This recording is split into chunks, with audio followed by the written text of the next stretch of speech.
It's a song from the year 2004. When we wrote this song, it meant to us very little.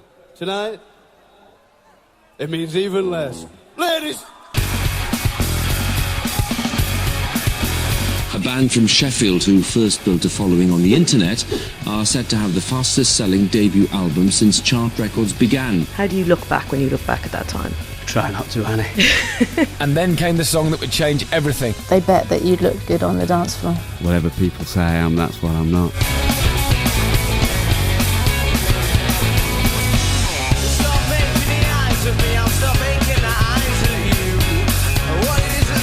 But it all came from that like drum thing on the beginning, you know, like originally that was like what was like the first part of that song was like that kind of drum. No, I like kind of ripped it off something. This metal thing, I changed it a lot, obviously. Okay. It was heavily influenced by a metal. It was like a drum exercise or something. Oh, right, okay. And then I just changed it. I turned it indie. I remember Matt playing that thing round because I guess it was like some exercise or something that he'd like seen somewhere, or like a version of it which he like sped up or something, and he was like doing it as fast as he could. And then do it again. You're very relaxed as well, aren't you? Not well. This time of day I will be. Yeah. I really don't know what he's doing there. Do it as fast as you normally do, man. Do it as fast as you normally do. Go on.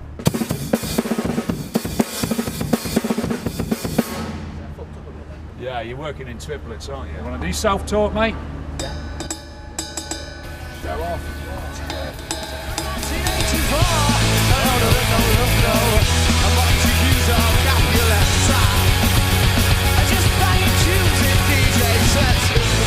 Energy, attitude and wit, I suppose. If anyone who can get a line in with Montagues and Capulets into a pop song that's a pretty intense song, I think is genius.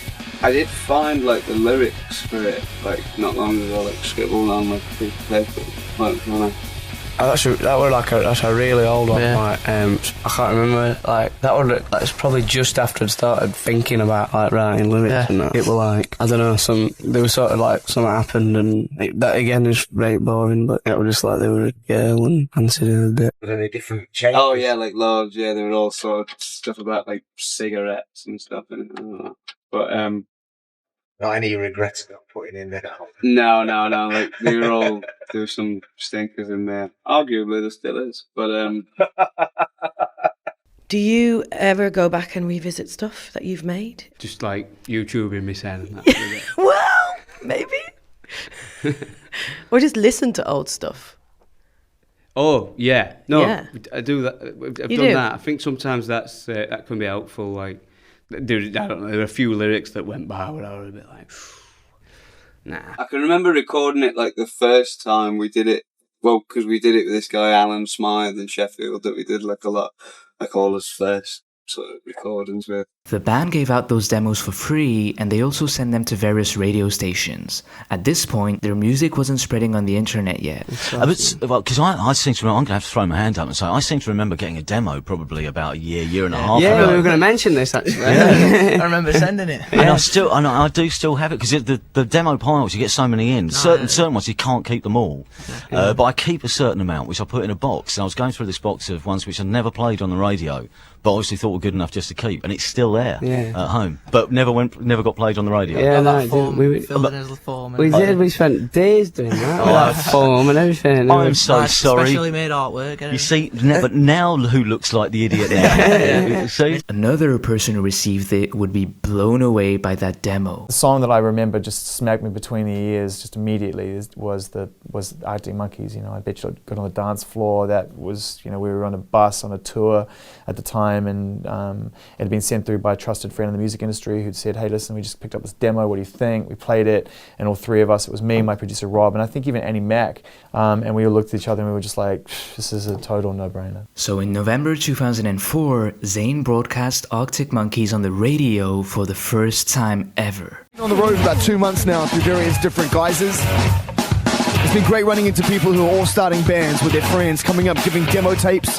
Can you have a listen? Of course, we do our very best to listen to everything. Every couple of weeks, we sit down with 70 or 80, we go through them. We will listen. If you're ready, you will get played. If not, just keep writing, keep recording, keep giving them to us. This band is ready. They call it the Arctic Monkeys. Check this out. It's a demo.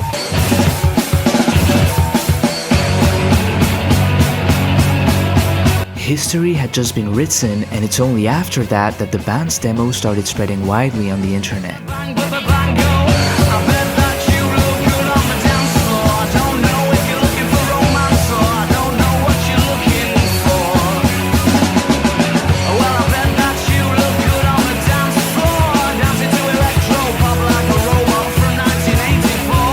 In June 2005, the band signed to Domino, and it was now time to record the first album. We started his first record with, like when we went into sort of proper make the record, we started with James Ford and this guy Mike Crossett.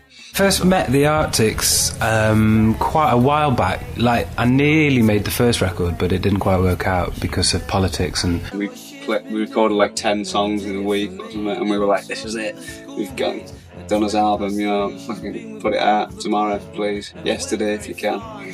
And but everything was kind of recorded, like, did it on tape and played everything at like 300 miles an hour, and it was like a kind of bit too like live or something, I don't know. And at that point it was suggested to us that perhaps we like try a different avenue. people were, obviously it was just kicking off, and now and I'm an unknown producer, you know, and so I didn't quite have the trust to deliver the such a seminal debut, which is a shame because, you know, obviously I could have made it better than the guy who did it. But no, Jim, no, it was really good. Then we went back with this producer called Jim Abyss and went to a studio in Lincoln. I kind of registered my interest with Lawrence, and I think probably most producers in their right mind did exactly the same thing. And he said, well, you know, thanks mate, but I think we're going to go down certain paths. And I didn't hear anything else about it for a while, and I was on holiday and I got a call out of the blue saying, we need to get some recording done, are you up for doing it? During the summer of 2005, Arctic Monkeys stepped out of the public eye for just 15 days between touring commitments to record their debut album. A very, very short session, enough time for one song per day. There was no time to kind of pontificate about stuff, we just had to get on with it. I think it worked in its favour, so it made it just really exciting. And at the same time, there was a big buzz going on. Jim Abyss explained that by this time, Alex was already getting sick of I Bet You Look Good on the Dance Floor. It was weird because when we were recording that tune, the video was already like on telly for it. Like, because people would be like watching TV in another room, like, oh, look, we're on MTV or whatever. Because like the version we did for the video, like we just made another recording, like it's just us playing like in a TV studio or whatever. And Shoulders are frozen, over you're an explosion. Your name isn't real, but I don't care for sound. Imagine the fuse might result in a bang, ba bang, go. I bet that you look good on the dance floor. I don't know if you're looking for romance, or I don't know what. The guy who's directing the video is called Hoos. I don't know his second name, but we met him last night. He came to watch us in Birmingham last night. I met him before and seen great sound and that, and kind of he knows what we don't want to do. It just seems sound. He's been like floating around. That's seen much of him actually. He's like through there in our rooms, you know, a master plan, I imagine. The video is the band's idea, really. They wanted to do a performance video that was vaguely based on old, you know, British music television shows of the late 70s and 80s, one being the Old Grey Whistle Test. Cameras we're using are old BBC cameras and Granada TV cameras from the late 70s and early 1980s, and they provide a very unique image quality. The director had been wanting to do this sort of thing for a while, so we read a couple of treatments, but because he kind of wanted to do this anyway, his was always like... It stood out more than everyone else's, and we wanted to do this like, we wanted to play live and record it live. Make it a little bit wonky, Dickie, when you move up and down. Not that wonky. Dirty dance floors and dreams of naughtiness.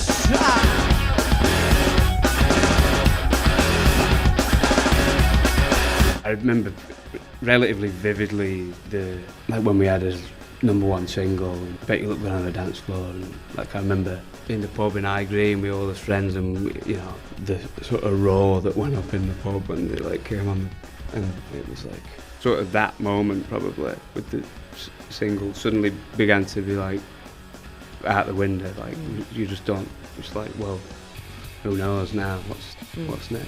What does it mean to you now, that song?